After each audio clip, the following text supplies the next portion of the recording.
And we're live. Welcome back. We are here, people. Heather's alive. She made it. I'm alive, barely. All right. Well, we'll start out. Look at the comments. Here we go. Cody throwing it down. I was here before. He was. We got 3 watchers. Man, 11 athletes on site. Pretty neat. Yeah. I thought there was 10. Heather, yesterday I was like, oh, there's 10. We did, 4 workouts times 10. Well, Sherry was 40. a last minute ad. That's why. Yeah. And then I realized we did a bunch of redos and I was like, damn, we were like 60 plus workouts in 6 days. Solid. That's insane. It was pretty nuts. That's awesome. Semifinals. Let's talk about the age group semifinals real quick. Just about some of the stuff. So going in, I mean, let's just throw it out there because, hey man, what's the name of that podcast? Masters Chat. Yeah, Masters Chatter, and then Grubs. What's Grubs podcast? Anyways, those guys got on there, talked about the leaks. Too scared to say Taylor Self's name about talking about Taylor Self. Said, I don't care. Fuck Taylor Self. We're gonna get dinged because I said the F word within a minute. Oh, no. Demonetized. I know. I think we only have 6 watchers. No one cares. We're trash. Anyways, yeah, Taylor Self, out there in the world. I guess he got the workouts. I ain't scared to say his name. Hey, Taylor, if you get those workouts, make sure you DM me, bro. I need it. We got 17 age group athletes who are in the top 50 of the world. We need those workouts, bro. Share. All right. Don't sit on a podcast and be like, I had them for 2 weeks. Look at me. I'm so cool. Did you see that he got beat last week? Yeah, he did get beat by the Sneaky Exerciser is his like Instagram name. He's from Pennsylvania. That guy is dope. That was awesome. Yeah, he crushed it. But that's the point of the show, man. He's supposed to get beat. Yeah. Yeah. So, anyways, if anybody gets those workouts, go ahead and just DM me. I'll take them. I love it. I won't tell my athletes, but that programming will change, and we will drastically. We will dominate. Okay.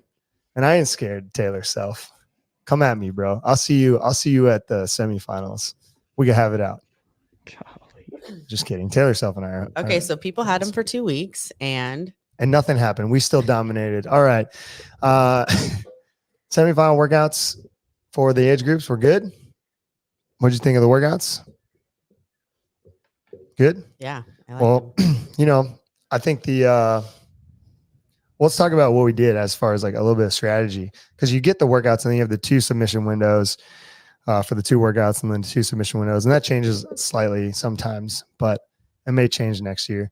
But what we do is, we had to do a lot of this because obviously redos. You got 6 days to do with the workouts. We got 11 athletes on site. Everyone's got to do 44 workouts plus, their redos. So we're upwards of like 64 plus workouts this weekend. Heather and I made it through like champs. But a lot of that redo strategy is trying to figure out as a coach and knowing each group what's going to be the most point rewarding. So for example, we'll use an athlete. Well, I won't say their names. I don't want them to get mad. I should have texted them. Can I say your name on the podcast? Wanted to redo the ring muscle up workout. And I was like, no. The ring muscle up workout is not going to be valuable. You need to redo number 4. And they did. They did better. Scores go up last night. They text me. And they're in the qualifying position. They're like, oh, I should have redid the ring muscle up workout. I would have moved me up. I was like, you would have to do 5 more ring muscle ups to get 1 place higher. Yeah. 5. Yeah. Are you joking? Mm-hmm. So it's one of those things like for like redos and the workouts themselves. I think a lot of that as a coach is looking at and knowing the group that you're coaching, regardless of the workouts. You got to know the characteristics of each athlete, what they can do. If you're looking to get somebody to move up, and if you don't have that experience in education and you're not looking at the leaderboard and becoming a student of that or working in a team of people, or you're Taylor Self and you got the workouts 2 weeks ahead of time, you just don't have the knowledge to make those choices and you might misguide somebody. And I think most of the weekend, that was my role and responsibility as a coach, was talking to all the athletes that we coach, getting the scores. We had a spreadsheet, internal spreadsheet for our coaches that had all the scores that we accumulated. After Saturday night, I forgot to put on some. So sorry, Harley. But we were texting back and forth, and it's getting like that context of like, okay, what do they need to do? How close are they? Can they redo and get closer? Versus, I think coaches talk about, like, I watched some of Grubb's stuff on Boulder Athlete, and he's just talking about strategy and pacing, his own personal experience. And, that stuff's great, but I feel like that's very, you want to be 100th. No, I'll take that back. You want to be 60th in the world or better. That stuff's not going to cut it. Like you're going to be so far out with just not having understanding or knowledge just by being like, all right, well, I'm going to break this up here and I'm going to do this there and I'm going to move this.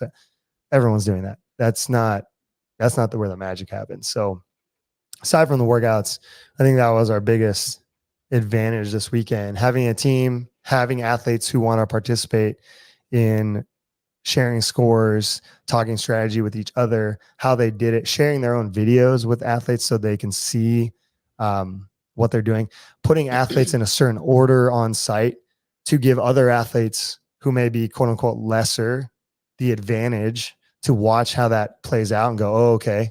Because everyone's done enough CrossFit that they know what that's going to feel like. They know what CrossFit is. They know, okay, the snatch and row is going to be this, my snatch is here. This is going to be there, handstand push-ups, this, that, the other. They all know that shit. That's not anything magical. What it is being able to sit there and watch and see, oh, well, this person went like this is how fast they rode. Okay, that transition needs to be that fast. Wow, it's really here. This is where the crux of it needs to be. Oh, actually, I don't need to go that quick on the front squats because of the ring muscle ups and I need to conserve myself.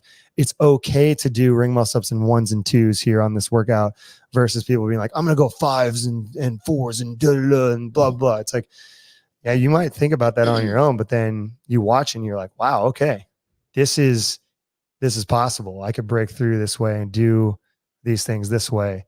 So it's a huge advantage, I think. And that was my biggest takeaway and learning, is that like us doing it on site and doing what we're trying to do was huge. And if you didn't come or you thought about coming or you don't work with us and want to work with us, it's a huge opportunity that you may be missing out on. Yeah.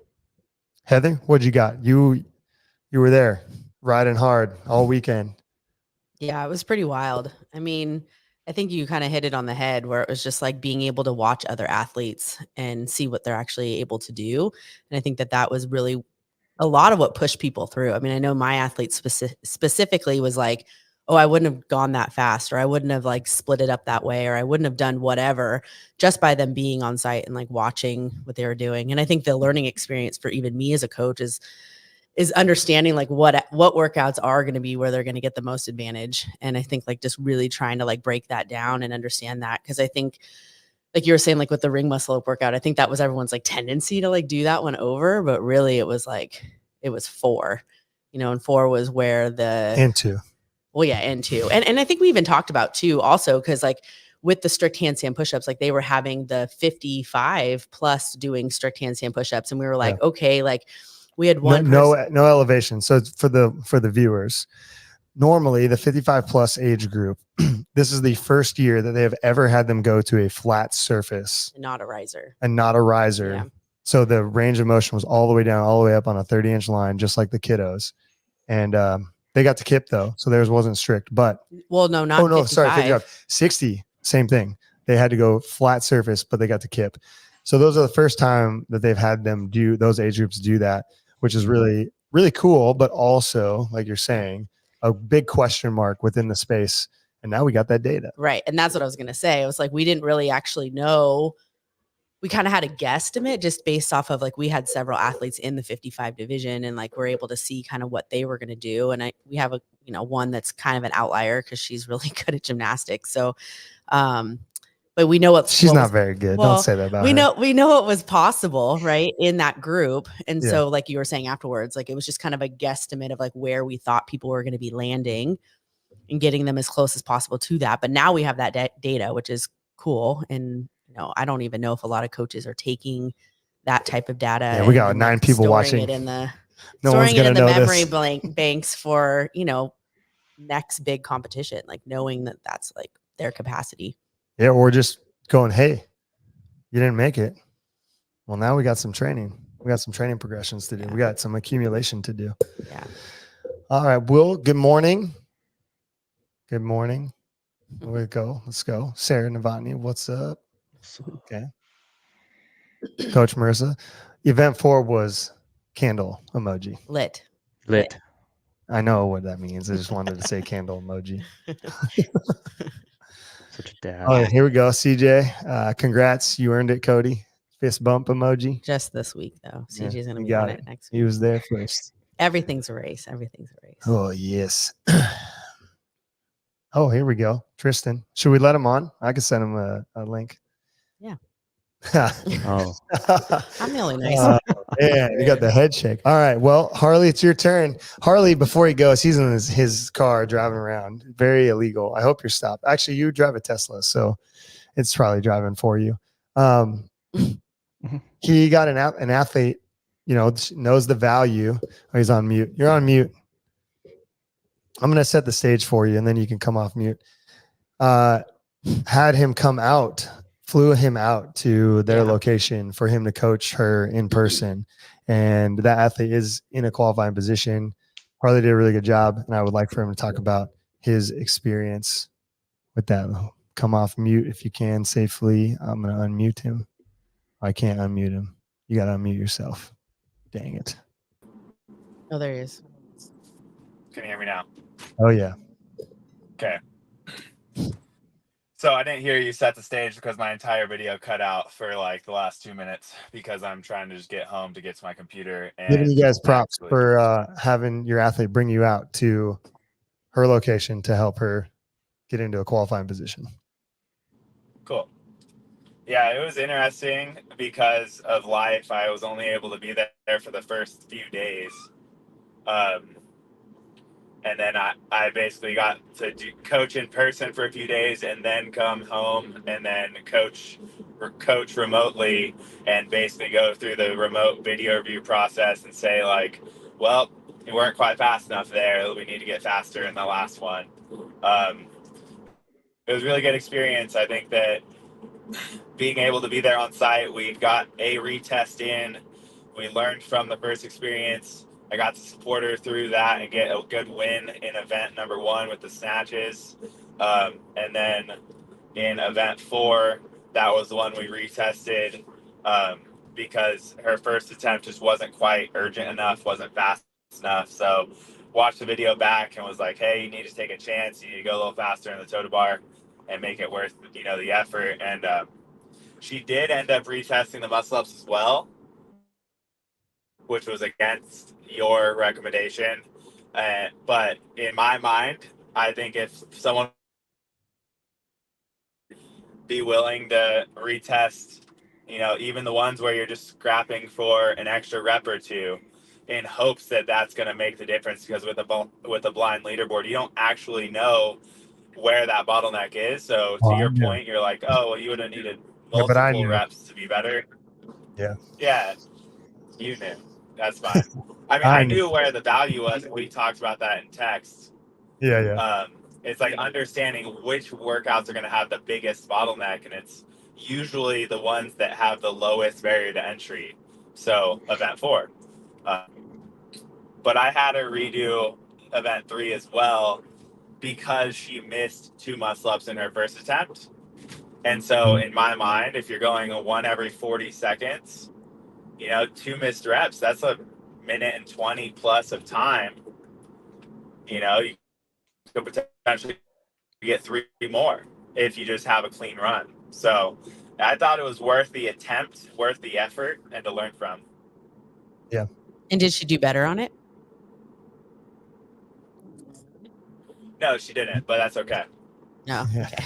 I was gonna say I looked at the After leaderboard. the race, so we ended 9 and then 3 That happens. Yeah, I was yeah, just yeah. curious. If No, something like that, you got to thread the needle. It's tough. Yeah, It's yeah. tough to do better, especially that workout Well, specifically. and I think at this level, it's like to Harley's point, you don't know, like every rep, every second's going to matter. So if there's something where you're looking at even a possibility of scooping up a little bit, so it's usually worth it. Well, I mean, yeah, we made the joke. Well, I think it was Marissa who made the joke. She goes, you know what? Let's just set the clock for their first time for workout 4. She's like, how fast did you do it? Okay, so we're setting the clock for that time, and if That's your time the cap. clock beeps, you are done.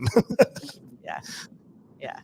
Oh, that's funny. But yeah, I mean, there's the potential that you're not going to do better. It's tough. It's hard to do better on a redo, especially with ring muscle ups in that age group and female athletes as well. Like it's really hard, and you got to know yourself really well. I mean, I have an athlete who, like, his training volume, when we look at it going into that workout into the weekend, was about 18 ring muscle ups, and it's just like, okay, you're probably going to have a hard time finishing. So now our goal is to set the 15-minute mark and see how many we can get. And he ended up finishing really well. I was like, okay, cool. Like, man, that's like really cool to know. Gives us good training data. But like going into that workout, like to Harley's point, you don't really know, and you're just making best estimations. The difference is that group that Harley's got the athlete in, I know really well. Shanna's won that division, stood on the podium also in another year in that same division. I've been in multiple comps that hold those people like the back of my hand. So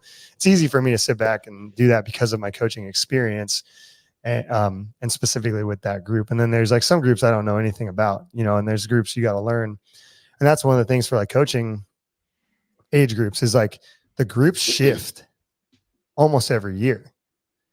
I don't think coaches of these athletes realize or understand that, like, it's probably, I don't know. It's a little bit harder, I think, from my experience. And I've coached teams and individuals as well to learn the groups in the masters and the age groups because they're changing every year. Yeah. Because one new person comes in and it's like, okay, well, like if you say the pinnacle or the peak or like what the avatar of what we need to train you for is, let's just say like 12 ring muscle ups unbroken, right? And then somebody comes in and they can do 20. Well, that skews all your information. You have no idea.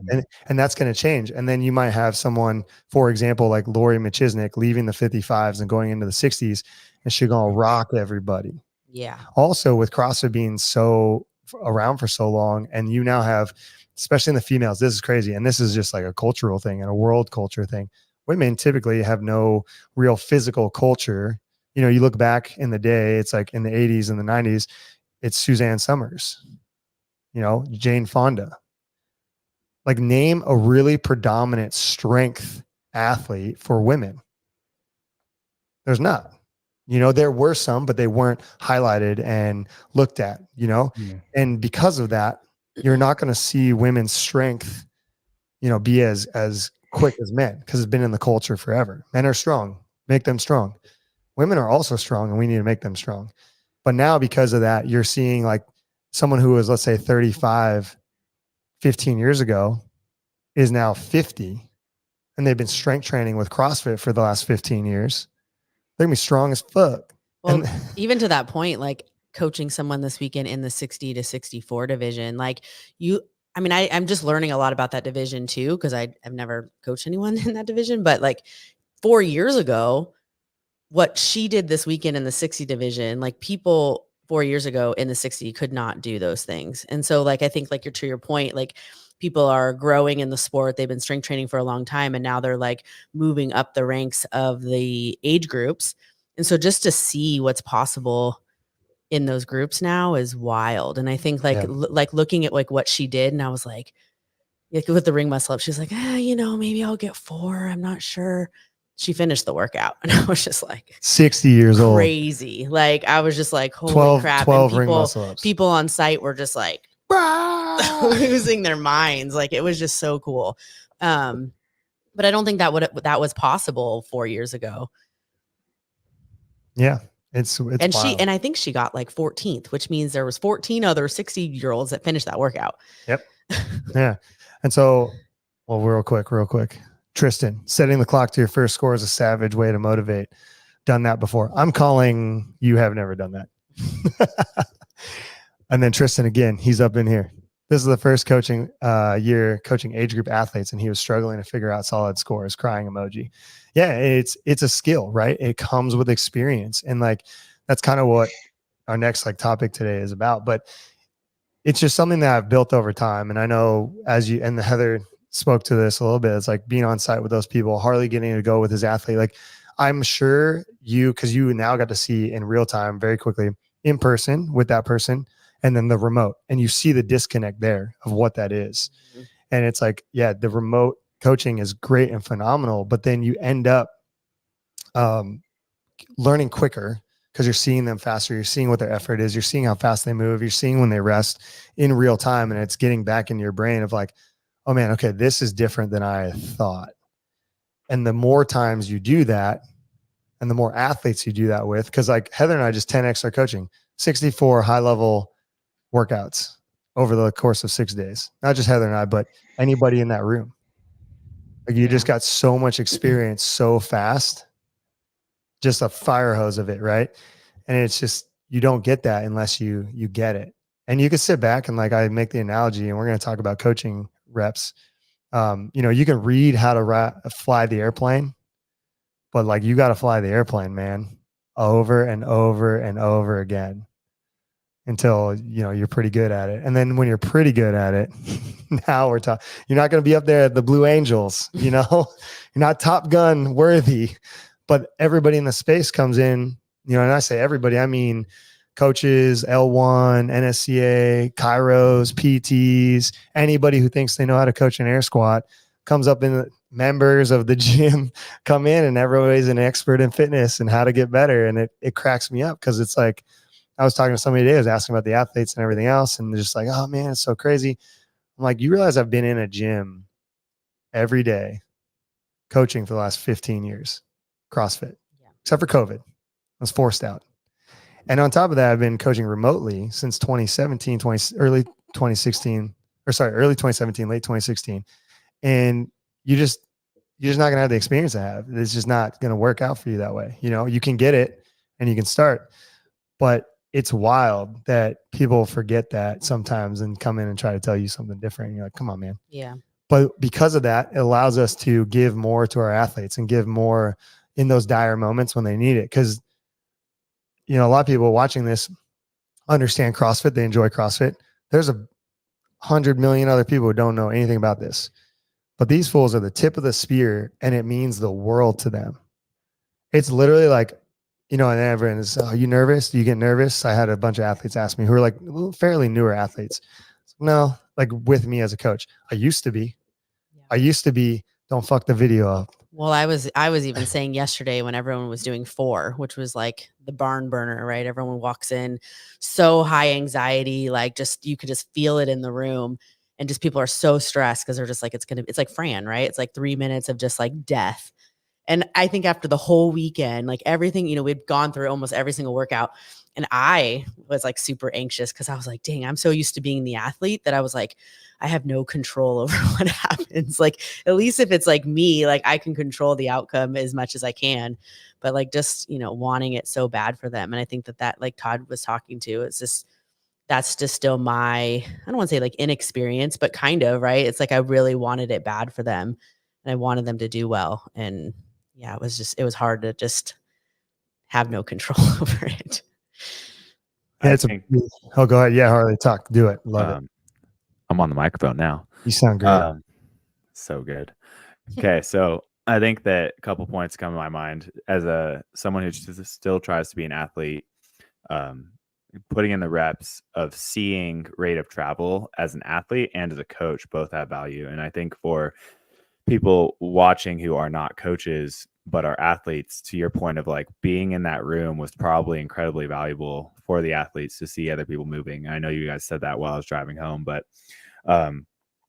that there's nothing that can replicate watching movement in person. So even as a coach, watching, GPP members coaching in person, analyzing movement, analyzing rate of travel, what's possible for the general pop.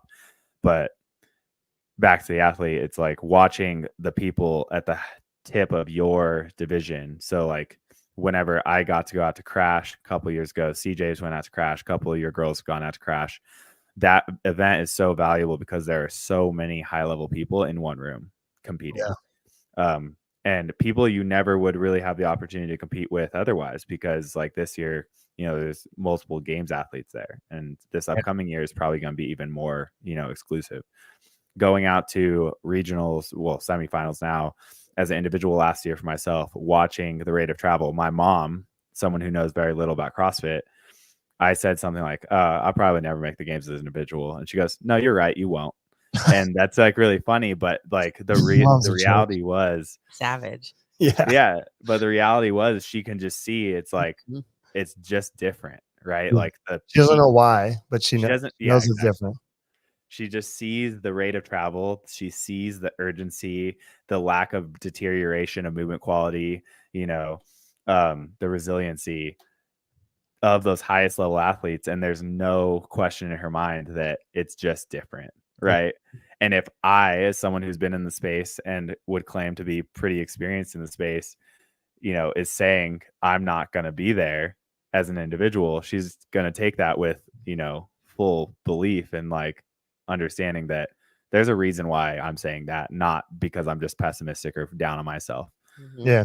I think that's okay. The one thing too, though, to remember is like you are a coach and you want to do this and you've coached for a really long time and you want to coach. Like you expressed that to us as one of your goals is you want to coach really serious, invested athletes who want to go to the games at all ages, all levels, whether that's teams or individuals. And like, because of that, your view and lens shifts though. Cause I do think there are athletes that go to these events that you're talking about and don't even watch, like are not even aware of that value. And then on top of that, they'll be in their gym or they'll be, not come to watch the Masters over the weekend. Cause we got some people on site that could have came and watched and I didn't see them there watching, trying to figure out how to play this game. Like, become a student of this. Like we had Luca's 14-year-old kid. Let's talk about it. Let's talk about him. This is a good example of what you're talking about too, of just watching and gaining experience. So like, we had one of Heather's athletes, Regina. She was going to leave. She's in Northern Virginia, basically. Yeah. So it's a 5-hour drive. She was going to leave earlier in the morning after the redos, and she was going to pack her stuff up and go. And in the morning, Luca comes in. He goes, "I'm going sub-3. I'm doing it." Well, wait, give him context. He did it on Sunday. He did do it on Sunday, and he was like 3:12, 3:11, 3:12, something like that. And he also walked away from the workout the first time, and he goes, "Man, that was just too easy." Yeah, but he says that on all workouts. I know, but he wasn't dying. Like everyone else is like splored on the ground, like just absolute death. And he's just like walks away from the workout. I'm like, yeah. Oh he does it Saturday and I'm like, man, you gotta, cause give you context. Luca comes, he's a member. His sister, Sophia, has done one-on-one for the last year and a half. He basically, because he does wrestling and golf and he does this young entrepreneurs stuff, up until 8 weeks ago, up until like quarters in the open when he started showing that, and we knew he was already good. He's competed at some comps, but he really only did CrossFit class for like 2 times a week.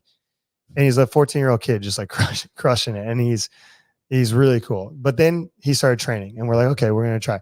He literally could only do ring muscle ups in 1s like 8 weeks ago. And I got him to be doing 5s, and he got through the workout and was kind of upset that he didn't finish the workout. I was like, dude, you have never done 30 ring muscle ups in the entirety of your life.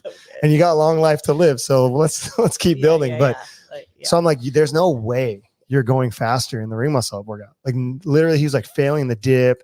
There's all kinds of stuff. Right. And so I was just like, no, he's like, I want to redo 3. I'm like, no, man, let's just redo 4. Right. This is Sunday. So then he comes in Monday morning.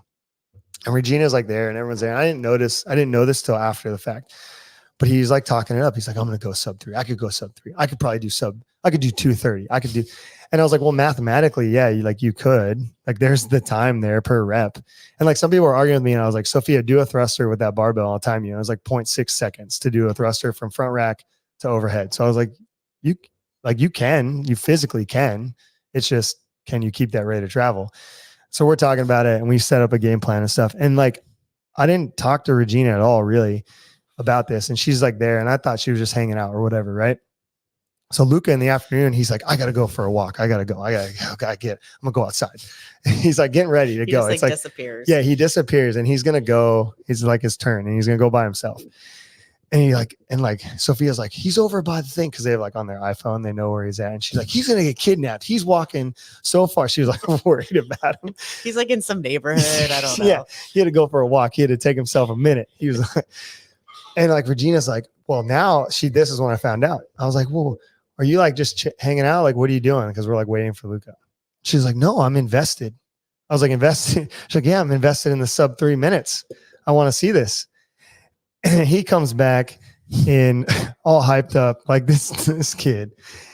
And he's just going, he's doing it. And everyone's screaming. Everyone God. Regina's doing Marissa said she's like doing thrusters like with him. like in the chair. And so everyone's crazy. Like, oh, look at God. Just for losing their minds. And they were all recording him too. Yeah. Because they all posted it on their story later. It was so crazy. And he does it. And I'm like counting the rate of travel. And I'm like, he's going to do it. It's going to be like 258 or 259. He literally locks out the last thruster 259. I lost my mind, dude. It was wild. But the thing is like, oh my God. It was so he did so good. And Regina though she is an aspiring athlete in 45-49. She's very talented, very good, very tough. She's fucking savage. And like she just watched Roger Bannister run the sub 4 minute mile, like that value there to see that effort, to see what that took. It made it possible for her because it's very different to watch on TV or look at a score and like someone would look at that score and be like, impossible. It's like, no, dude, he did it and he did it right in front of you. Yeah. And now you can go and recreate that for yourself. It's crazy. And that's what Harley's talking about is that experience. Yeah. Like you just don't get it. Seeing the possibilities of what's actually out there, what is, people are capable of, how fast people are moving, and really just like making that your reality, is almost impossible unless you're there with them and seeing it on a regular basis. And maybe not a regular basis, but at least periodically. Enough. For sure. And the more frequently you see it, the more you're just going to become, one with it. Yeah. Well, I was going to say, end up, well, yeah, go. I was going to say, just seeing it, I think knowing that it's possible, but also like, how much did that fire everybody up? Like, dude, I was just like, I just think the energy of that too, even we're talking about it 24 hours later, but it's just the energy of that, I think is enough to just motivate someone to do it too, Yeah. And to Harley's point, I'll be in class and someone will ask me what's a good score, or they'll be like, how do this? I'll tell. I'm like, you want to know? I hate that question. You want to know? I know. I hate it every too. Every day. So now I've been just telling them the most elite score, and people just look at me and they're like, oh no, that. I'm like, well, you asked what's a good score. Poking fun at Nancy. She was poking fun at Nancy this weekend. She texted me after I got back from the trip, and she's like, what's a good score? Like, how fast do I need to go on workout 4? And I said, as fast as possible. What do you mean? How fast do you need to go? As fast as you can go. Yeah. Right. That's funny. Yeah. But it is that and that's the coaching reps. That was our second topic, and the human performance too with Luca kind of bled into each other. But the coaching reps is so important, and I think even members or one-on-one athletes, just generally people, I don't want to say because you have to get coaching reps by getting hired as a coach, or you have to be into a CrossFit gym and be coaching. And we have a couple people in the space that are learning how to be a coach. And I tell them straight to their face, and I'll say it on this podcast and they're going to hear it. You're not a coach. You don't know what the fuck you're doing. And we're going to help you do that. You got your level 1, you've coached in the past, you want to do this thing, but I'm not going to lie to you. You got years before I'm going to be like, yeah, you're a coach. Good job. And that's okay. Everyone's got to start somewhere. And it's just that awareness of knowing the truth that you need reps, you need time. You got to get the education, get more reps, get more time, try new things, work with people, watch athletes. That experience, just like Harley's saying, is there's nothing that can compare. You could read every study and say, well, studies show that mechanical tension. Okay. Have you done that with 1,000 people? Have you taken your gym as the head coach and said, we're going to run Hatch and let's see what Hatch does to 150 to 300 people inside of a CrossFit gym. And we're going to take notes and we're going to watch their progress and we're going to see what's hard and why is it hard and how are people moving? How are they responding? Are they getting injured? Are they adapting? Who's adapting? Who's not adapting? Why? What are the lifestyle factors? What else are they doing outside of the Hatch program that you're telling them not to do, but they're still adding in? How are they sleeping? How are they eating? And you're out here standing in the gym being like overriding some coach that's trying to do a really good job and trying to give advice. And you're like, man, you are not even looking at the bigger picture. You're just looking, well, that person's chest is down. Yeah, no fucking shit. Their chest is down because they've got upper thoracic strength and they're holding it up. And I've told them for the last 4 weeks that we got to work on getting your chest up. And you're coming in the final hour saying something seagull coaching and trying to shit on me. Like, I don't That's understand. a good line. Seagull coaching. Good. Good. Good. Jason Talipa, thank you. Was that really? Someone said it to him. Oh, okay. Gotcha. But yeah, I mean, like, that's what it is. And we just want to respect all that. Like, I want people to start coaching, but everyone's got to kind of know, like, you know, we all understand human movement. We're looking at it through the lens of that. That's our job. And our goal is to get you to move from point A to point B as most efficiently and effectively as possible for you and everything that you've got going on, and build capacity in that to make you fitter, faster, stronger. How someone approaches that is going to be very different from person 1 to person 2 to person 3, because we don't all have the same anthropometrics. We don't all have the same parents and genetic code.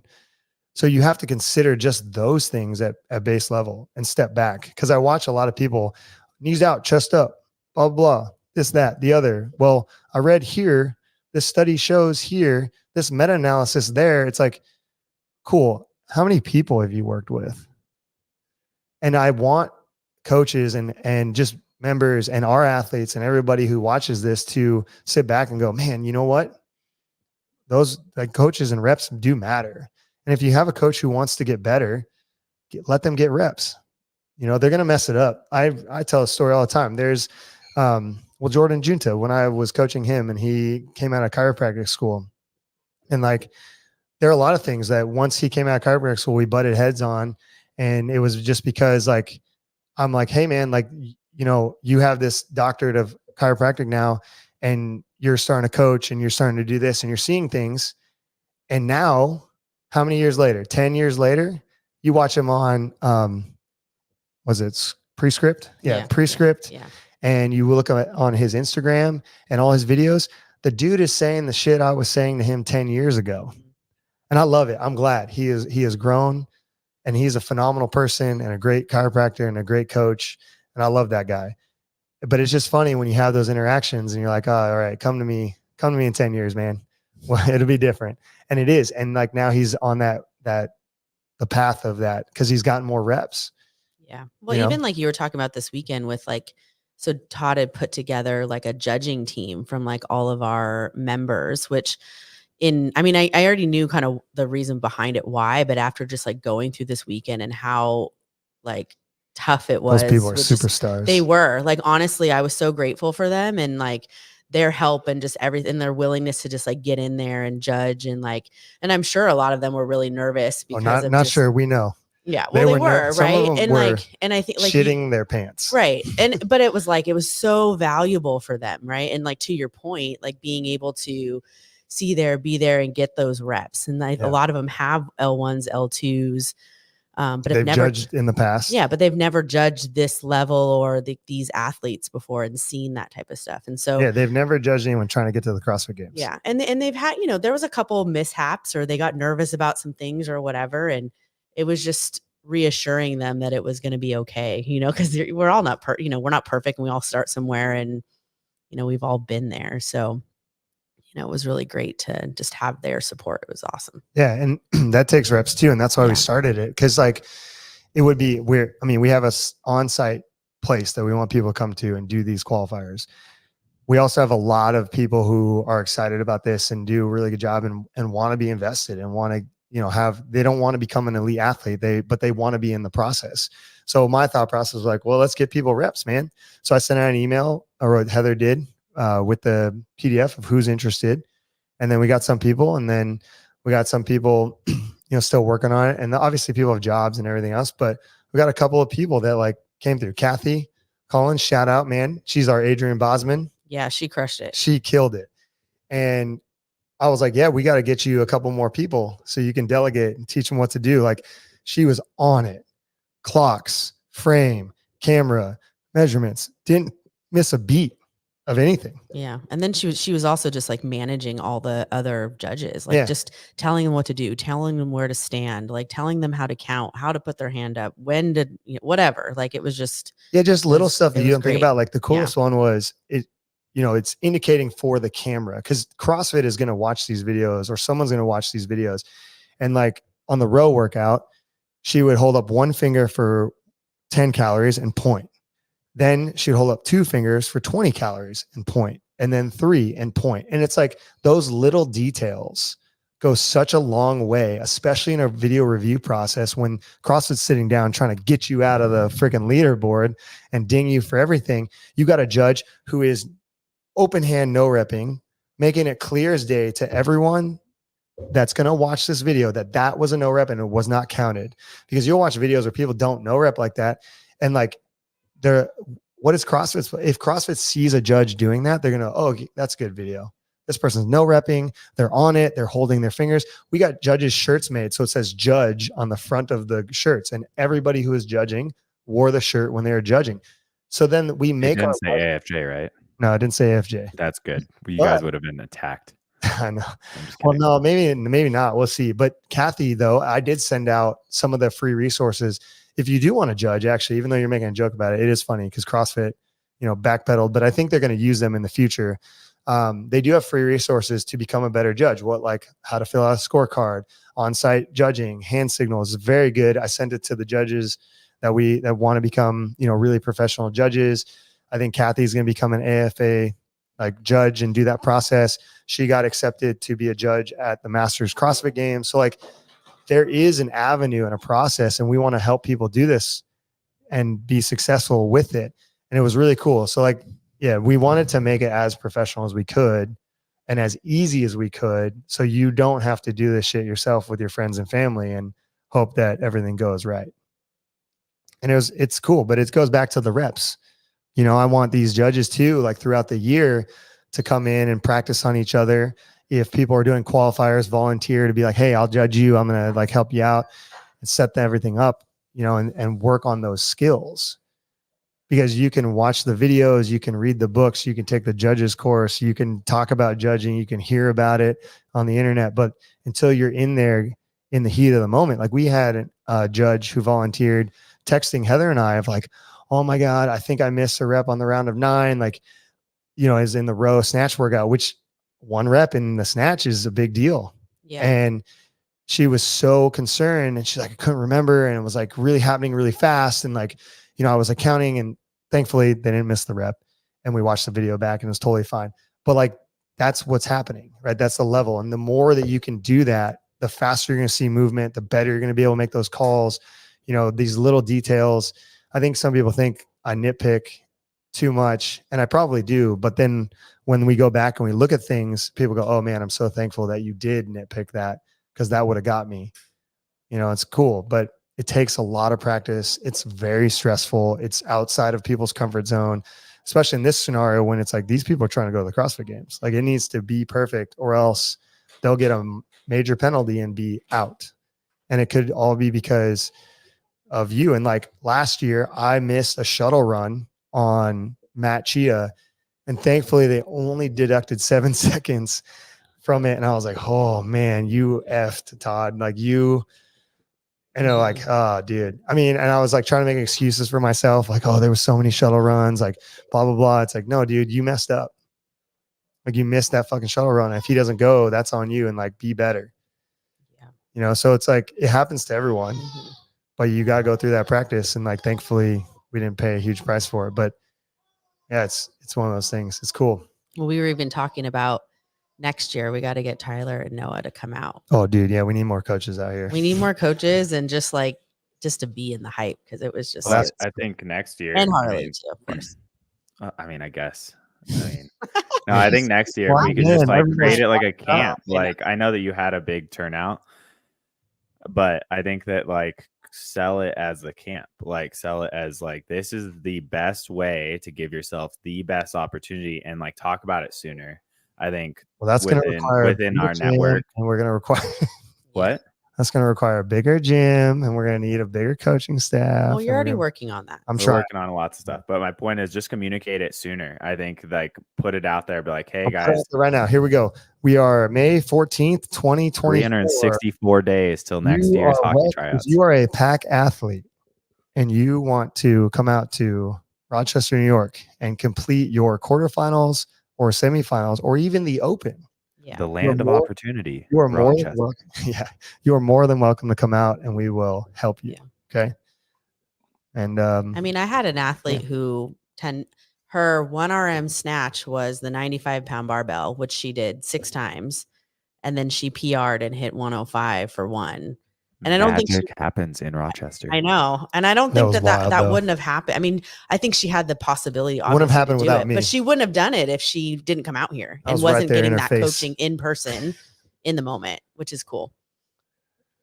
I was telling her. Yeah. I was like, Todd was yelling at her, but she did it. She made it happen. You're trying to muscle it. You got to up, down. Yeah. You go up and then you go down. Like in the heat of the moment, those are the best coaching cues you got, people. But she was like, oh, and I'm like, go down. Just go down. Yeah. And she was like, ugh. Bend your knees. Yeah. Go down. Yeah. Anyways, but she did it. It was cool. There's going to be way more coaching than that now with her snatch. But right. in that moment. But I think it's like the point, we joke, but it's like even just the belief that she could do it. Yeah. Like I think that the hype was like making her believe she could do it. And she wouldn't have believed that if she was at home. Right. That rolls into human performance. I mean, no one's going to be more humanly performing than Luca. I mean, Jesus. That was the most wild. Listen, if you, oh my God, it was wild. I've never seen a human being other than at the CrossFit Games coaching, like move that fast. It was great. It blew my mind. And he's going to I coach him. I'm going to give him feedback. He sucks at Total Bar. Like if he could have went 15-15, dude would have went 230 and he'll do it. We're going to train. He'll retest. Oh man, he's going to crush it. But like, what was the loading for them for his division? 75. You know, Cool. He's 14 years old though. Did he go unbroken on the barbell? He went unbroken on the barbell. Jumping jacks, basically. So man, here we go. In a gym. She put the caveat. Marissa, it's the craziest thing I've seen in person in a gym. Well, I told her too, because like you've all seen it. Like it's some of you guys who've seen some of Marissa's efforts or like Mia's efforts at Curry, like, dude, some of those efforts are straight wild. Mm-hmm. Nah, Marissa's immortal now. Yeah, she is mortal. She had a baby. She's mortal. No, Not but like, long. the wall ball getting like, what was she, like 50th in the world, 25th?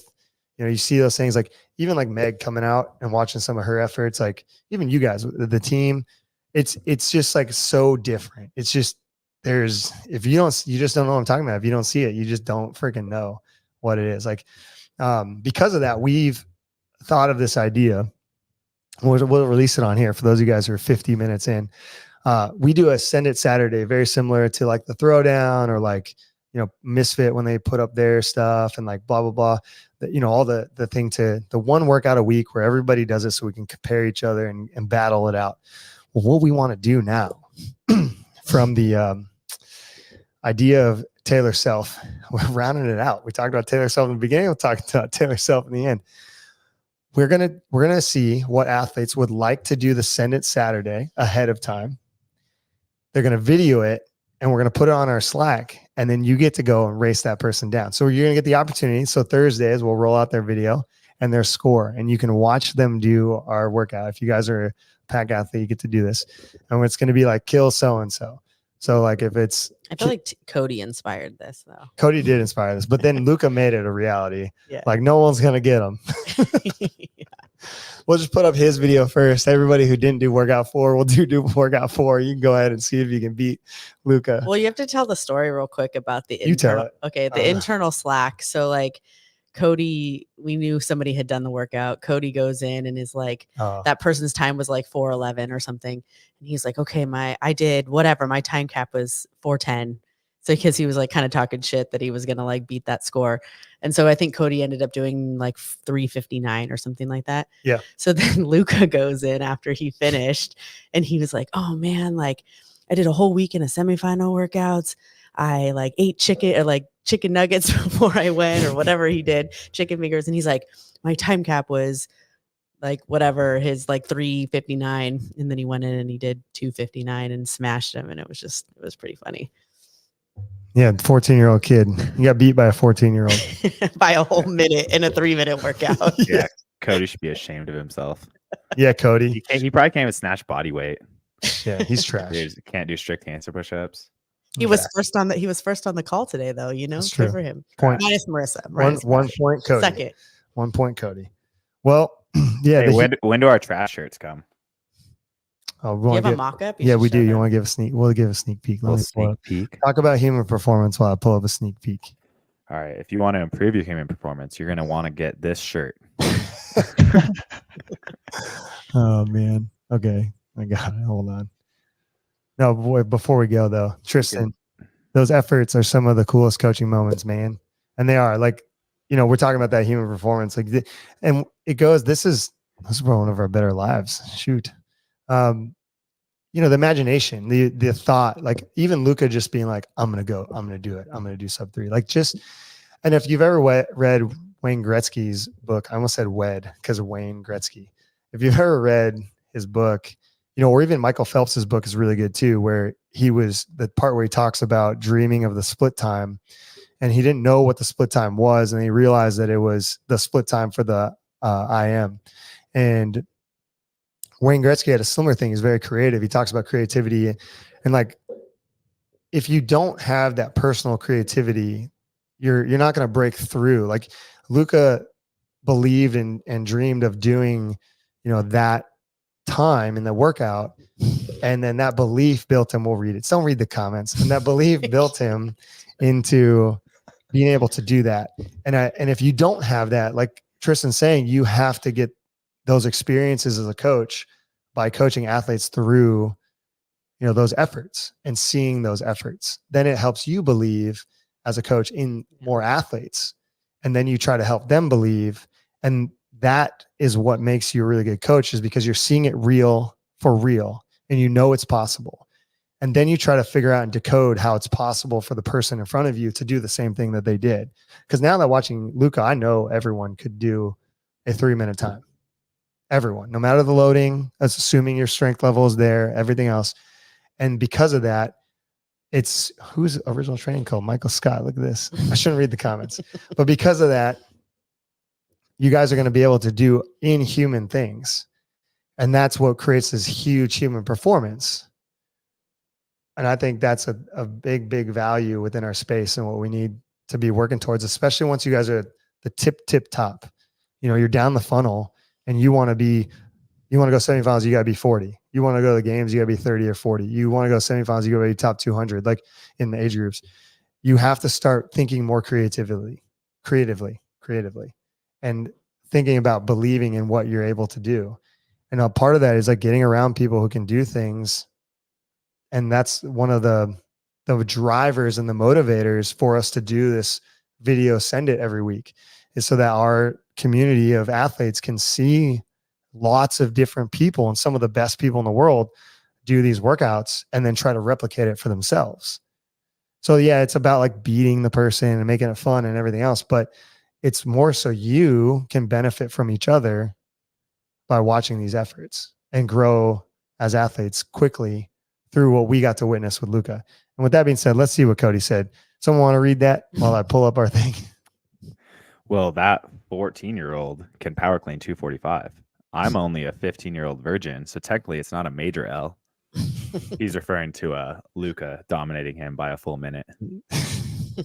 For context, Cody is not a 15-year-old virgin. He's a 21-year-old virgin. Oh, yeah. It's good to be a virgin. I'm just kidding. All right. So where hack athletes are trash. There we go. These are the Background. shirts. Background story. If you haven't heard it, ooh, I like the black. How do you So like the the black- black? Black is cool. But I like the Oh. white because it's like someone wrote it in Sharpie. Yeah, for Yeah, sure. on a Hanes t-shirt. Yeah. Hanes Yeah. t-shirt. Shout out Jason Hopper. If you don't know that, go back to 2021 semifinals MAC. You'll know what we're talking about. So, background story: Todd made the drastic mistake of commenting at a polarized opinion I will never on do it again. Hiller's Instagram. Andrew Hiller is known to have the most cronies of any influencer in the CrossFit space, and they jumped on Todd's back and started beating him into the ground. Yeah, it was great. And, Cancel culture at its finest. Yeah, it's a very supportive environment to promote controversial ideas in a welcoming space. So Todd got attacked verbally by a bunch of nerds online, and then Cody thought it was a good idea to jump to Todd's defense. Thanks, and so Cody. they pivoted from Todd as the victim to Cody being the victim, and really just demoralized him immediately. Yeah. This one specific guy then proceeded to attack the PAC's Instagram page and Basically Cody's everything. personal Instagram page, Yeah. and Mhm. really just sort of went all in on us as the PAC. Cyberbullying. Cyberbullying at its finest. And he then tore down every single one of our age group qualifiers by calling them all trash. Yep. And said that we're an embarrassment because majority of our qualifiers for quarterfinals were age groups. So to embrace that, cyberbully, we're Yeah. just going to take his words as Taking it back. motivation. Make a t-shirt. We're taking it back, man. We're gonna own it. And we're going to own it. So we're going to embrace the hate. I can't wait. I also like Marissa's t-shirt idea of that ain't it. Oh yeah, that ain't it. That ain't it. Now we're just gonna rant for this. I want to talk about human performance. No, we're talking. That is performance, man. I guess so. Yeah, it is in mental performance. See, I could have cried and been upset that some guy on the internet made fun of me. Instead, I said, "Oh, that's a good T-shirt. Let's make it." Yeah, I mean, in my defense, or sorry, I'm claiming that I'm the one who threw it out there in our coach's call. I was like, "Oh, dude, white T-shirt, Sharpies, let's go. We're wearing it at the semifinals." Krista said the same thing too. You guys are on the same wavelength. Yeah, we're just like this. Yeah, trash. Trash. You're also trash. But yeah, love it. What was it? Noah, you were gonna say something. I saw your mic go off. No, I was just saying it was fun watching the comments live as it was going down. Where was I? Like, I think I was coaching. I completely missed this. It was a whole good entire joke, Coach. thing. He just didn't get it. I mean, I saw it. Oh, so good, Dude, Todd's referencing Batman, and it went right over Batman's head. dude. It was Bullshit, good. dude. It was good. It went right over his head. Man, I thought you loved that movie. Yeah, I thought you were the Batman. Yeah. So human performance. You can tell that it's performance of humans because of the way that it is. What do you want to talk about there? Hold on. I want to talk about this one. Tristan, I support this shirt idea fully. Yeah. Ascent athletes are also trash. Oh, man. So No. good. Yeah, I sent a video of a member at DTC who now follows Ascent Athlete, and I sent it to Tristan telling him to get his people out of our qualify premises. They're invading. It's bullshit. They're invading. No, they're close. They're good. They're good people. Good people. They're not Yeah. trash. No one's trash. You just got to take that stuff. Like, I mean, it is the vein of like mental toughness. I could have been like upset about it or like clap back and like, I gave him the rocker symbol and told him he was doing a good job because he was like 50 of our people made it, blah, blah, blah. And it's like, yeah, I mean, that's good. Like, cool. 50 of your There people might made be it. 500 people in their gym, though. Who knows? It's okay. 50 people made it. That's a good thing. So like, He didn't. we did find him. We did find him on the game site. He didn't make it. But yeah, I mean, you could go both ways. And I think like generally, yeah, this does go into human performance. Like even as CrossFitters or people trying to compete, like you're going to have a lot of haters. You're going to have a lot of people in your life that aren't going to believe in you. I would argue get those people out, or make a t-shirt about it or just whatever. But yeah, it is one of those things where like, if you're really inspired to do something, that having that mindset and getting over it is really going to push your human performance forward. Cause like I could see somebody starting a training company or been doing it. Cause like arguably we've only been doing this for a little while And let's say we didn't have like what we coin success with our athletes. If we didn't have enough of that yet, and our ego or how we feel was more fragile, and someone comes out and says that, like, that could end it for you right there and be like, I'm not going to do this coaching anymore. I shouldn't be coaching. And, you got to sit back and evaluate that. Maybe you shouldn't be coaching. Maybe you should. Depends. But either way, looking at all of your things, taking a second and not letting those words hurt you, but just say, okay, well, like, where is this going with this? And reflecting. Because there are things like people say stuff about us, or like athletes say things, or just anything. And I will always, Heather knows, I'm like, was that like out of line? Where are, and figure out deep reflection on that to move forward and be the best possible people that we can be. So then our performance as coaches and athletes can shine the best.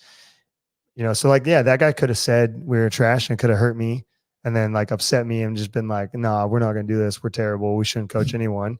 Or I could sit back and be like, okay, let's see. Is that true? What do we got going for ourselves? Like, in some respect, hey, I got more work to do. All of us do. We don't coach individual games athletes. Okay. Note taken. You don't respect us as coaches because I have coached an individual games athlete, but either way, you didn't look at my Instagram long enough to figure that out. But most of us haven't, and we coach a lot of age groups and a team going to semis. Well, we're trash. So let's get better at coaching and get more people then, and take that, and we'll wear a shirt that says Pack athletes are trash and laugh about it and move on and become better and use it as motivation. So it is a thing. Like, that's, back to like Luca coming in and wanting to do a sub 3 minute, like that's all the same mindset. It's all in how you view things and frame things and change your mind. Like, that can really hurt or help what you're trying to do in the space. That was good. Yeah. I mean, back in, I think 2019, roughly, I was coaching one of my really good friends. He's actually going to be in my wedding party. Like, we're still, really close. And his brother-in-law owns an affiliate. And he was like, why do you follow his programming? Like, why are you getting coached by Harley? Who's he ever, like, what successful athletes has he ever coached? And I was like, dude, I'm 24-year-old. I've been doing this for a handful of years, technically. Like, give me time to grow. Like, that was sort of like my gut reaction. But at the same time, it's like, I believe in myself. My good friend believes in me, and like, I believe that I'm giving him a good service. And so I'm going to continue to try to do that.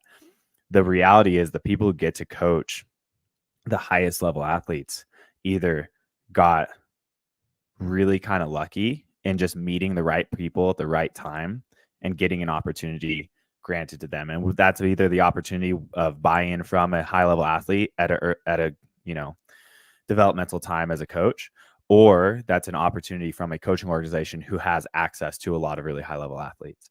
And there's not to say that it's not through their own hard work as well, right? We have to set ourselves up to capitalize upon opportunities whenever they are presented to us. But really, great athletes are so few and far between, like the pinnacle of the sport, that it's almost like luck of the draw sometimes. For myself, and specifically this year, talking about my age group athlete, Nancy, who ended up in a qualifying spot unofficially, like, that's awesome. She came to me in January and she's like, I'm out of shape. I took a year off. I need to get back to it. I want to go to the games. My gut reaction was like, I don't know if we can do that. Right. Like, but she had such a huge level of fitness going into it that it was just shaking off the dust and like getting her back conditioned and rebuilding some volume and exposing her to various skills. If I didn't get that opportunity to coach her, she would have gone and done that with someone else. Not because I'm a lesser coach or that person's a better coach, but because she's going to be a good athlete no matter what she followed, as long as you kept her healthy and happy. Yeah. Yeah. So the cool thing is, like, and I've had that similar experience, right? And for me as a coach, like, getting some of the people like Jen Botcher or Shanna to the games really gave me a lot of confidence within myself, because I took them from quote unquote a nobody to somebody, right? And they do all the hard work and we work together and it is a team effort. I don't care what other people post and say. And if they want to fire me because I'm going to say this, they're not going to, but it is a team effort. Without me and without them and the way it played out, it wasn't going to happen. Now at this point, like, they could do anything and they're going to be really fit and we bridge that gap, and that's amazing. with Nancy, you have an opportunity though now to like see what you're made of. She trusts you. I trust you. You're going to do a good job, and you can prep her for the games and get her to as close as humanly possible to the podium, if not stand on the podium, by trying your best and getting that experience. And that's where every coach needs to know. And like, you were humble enough in 2019 to sit back and go, just give me some time, you know, because there are a lot of coaches that walk through the door and think they're ready to fucking go. And it's like, no, dude, like, that's what I think makes you a really great coach in general, is that you responded with, okay, I might not be good, but give me some time. Yeah, that guy That's was just where, a hater. I was just a hater. But it was more of like how you respond to haters. I believe that I'm going to do my best for Nancy, and she's going to be really, really fit by the time the games come around, and she's going to be even better than she is right now. I have no doubt in my mind about that. But it was more about the opportunity that it just aligned, right? Like from my perspective, like you were like, hey, this high level masters wants to come in. Will you coach her? I was like, yeah, absolutely. But my gut reaction wasn't that, oh, I'm going to make her great. It was that she has to do it on her own, and she's already good enough to go there. You know, we'll see how it shakes out, but it's not solely because of me, right? oh yeah, Mhm. always. So, and I think that, And then she gets super, that's the reality for all coaches. And to your point, who gets to coach the individual games athletes? It's just about opportunities and how they're presented, and then how you respond to them. yeah. And the team of people. Yeah. Because it's a big team effort. Like, and there are some people who do it alone. I would argue like those people should find a team regardless, because sharing in the experience of like these high level human performances, like that is the coolest thing. And that's ultimately why we do it. Like not before, but we already had some of the people go through the event one. And I brought everybody in and just kind of started talking about how like the banner doesn't matter, you know, and I think that's what a lot of people are shooting for. They're trying to get their games banner or the semifinal banner. And it doesn't matter.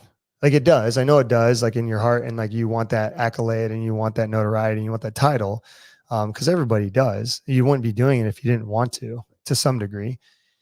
But who you become and what you try to do through that process is what really matters. And that's what we're trying to hit home with people. And like the getting the banner or achieving that thing is the goal, right? And continuing the goal. And I had an athlete over who got injured in January, and we didn't even know if they could do the open. Got through the open, doing really well. Didn't even know if they'd be able to do it. Like, because every time, you know, something was going to come out new through the quarterfinals and through the semifinals, and it was like, well, can the shoulder handle this?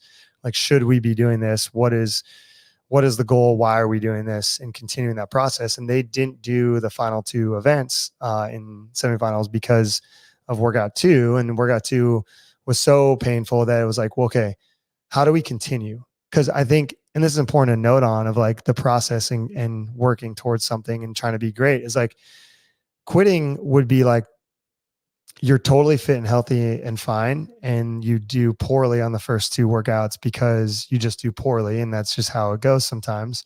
And then you don't finish the other two, or you don't stay the course of the process that you decided to go on because you're so upset that you're not good, you know, and you're taking the easy way out. Being injured or having a limitation or something, that's very different. And the process of continuing and not quitting for this individual is asking yourself the real question: is the ring muscle up and the thruster going to do more damage to the shoulder that doesn't allow you future opportunity? Like, is this going to be a thing that takes you out for the next 2 years? Or is this something that you can continue by being an adult, being mature, going through this and continuing, not quitting, not pulling away, not being a shitty loser like most people view it. They're like, oh, I'm a loser now, I quit. And no. It was the right choice and right call for the continuation of what we're trying to achieve. And now is just not the time for you to achieve that thing. And that's okay. And the resolve that that person had, and they stuck around for the finish. They watched everybody and even shared with me like, hey, look, that would have been that, like, I thought it was going to be really tough to come in and watch everybody continue. And when I was doing either poorly and couldn't continue because my shoulder, and I didn't want to deal with the questions of why I'm not doing the last two. And like all of those things, they were able to overcome that through, you know, mental coaching, emotional coaching themselves, and understanding that like They're not a quitter. They've already done the thing. Because for that person, their goal over the last year and a half was to bridge the gap. They were I don't how else to describe it, like a B-level athlete, in the 60s to 90s place always, and trying to see how they could break through and get to the games. And in the first workout, they proved that they're able to be there. They know now, because of the circumstance and situation on site, that they can play the game at that level with some of the best in the world. And just because of the shoulder right now, it's like, well, okay, we don't want to do that. You can play the game. That's what you spent the last year and a half trying to do. And I've coached them longer than that, but they took a lot of sacrifices this last year to try and see if it's worth to them to continue. And that's a huge value. Mm-hmm. It doesn't matter that you went to the games or not and got the banner or not. You went through the process, took the steps, took adversity, internalized it, worked yourself through it, came out and supported everybody else to finish, and like built a more resilient human being who is ready to go. And we're going to work through this. And I have no doubt in my mind that they're going to make it. It's just when. It's the same thing with Luka. Like, Luka didn't make it this year, but because of who he is and his aptitude and what we're going to do, he's going to make the CrossFit Games. I have no doubt about that. Dang, Todd's bringing the big words out. Aptitude. Yeah. But yeah, way to flex on the haters, Todd. Yeah, we're trash. But yeah, no, that's great. I think it's a really good narrative, and I think that thinking about the athlete you're referring to, it's like I happened to be there when they had the shoulder injury earlier this year, and like I thought it was going to be really hard for that athlete to basically be at the event the rest of the weekend because it happened at a competition. And it's like, I was like, "Are you okay?" And she was like, "No, I'm fine." Like, so hearing that there was that sort of reservation about like having to watch the rest of the weekend after making that tough decision, it's like a lot of this conversation about human performance comes back to psychological. And it's like a lot of this like narrative today and our dialogue is talking about like belief, using your imagination to find that next level. It's like accepting the hardships and like haters, and growing from that and not being, weak. And then it's like, or weak-minded and like being defeated, put it that way. Yeah. And then it's like when navigating adversity, it's like, how are you going to set yourself up for the next thing rather than, accepting that that's the final thing. So really one of the things that I say a lot is that for something so physical as, fitness, the pursuit of competitive CrossFit, it is equally mental. And on a day in and day out basis, you have to show up and you have to keep, giving it your best effort because every training session, because everyone's training hard, everyone's working hard. So it's like not saying you have to have perfect days every day by any means whatsoever, but you have to try to give the effort you have to give on each day. And that may be 50% some days. You may be feeling like you're checking boxes, but that's better than rolling over and being like, I fucking can't do it today. Right. Yeah. Or, going a whole year and then wishing that someone has invented a time machine. Yeah. Like, because you can look back. Double unders in the open. Like every, Exactly. that's the running joke, right? It's like, oh, well, we better train for them next year. It's like, yeah, you have no other option because you didn't do something about it sooner. Right. So just keep showing up, keep trying hard, be, a gummy bear, as Todd told Celine one time. You get squished and they'll sort of slowly come back to shape and form over time. She didn't like that one, by the way. She's like, I'm not a gummy bear. Dude, gummy bears, they're delicious. They're resilient. I mean, come on. I'm a gummy bear. Dude, you're a gummy bear that got rolled around in lint with that beard. That's all right. You got that fuzz on you, I'll take it. Fuzzy gummy bear. At least I'm not a hot, melted gummy bear in the sun. That was trash. Anyways, yeah, I mean, the human physical, the human performance is equally a game of psychology, is sort of like what I'm trying to conclude. Yeah, and your abilities are amplified by your mind and what you practice every day, like Harley's saying. And it's cool to see, like we got to see, and you got to see it, it is really cool to see in person. And everybody that came on site, I thank you. Helped me grow as a coach. Yeah. Helped me understand what's possible, where everyone is, flex my mental psychiatrist muscle, which dude, Same. I need to go back to school for that. But yeah, I really appreciate it. Like you have added so much value to me as a human being and this thing that I love to do. And I'm almost, some days I'm like, oh, I'm not worthy of that honor, like not worthy of helping you in this way. But it has made me a better human being. And so I appreciate it. Cool. All right. Well, in 2 weeks, Harley's going to go and run around the ground and lift a wormy around. Less than 2 weeks. Next week. Well, I'll be, according to the program today, I'll be running and lifting a wormy today, let alone 2 weeks from now. It'll be every day between now and then. Tomorrow, and then the next day, and then the That's next a lot of day. running, dude. That's what I was going to say. A lot of running. 2.5 miles. Ooh. I don't. It'll be a good time. All right, guys. That's that one. We'll see you next week. Cool. Audio.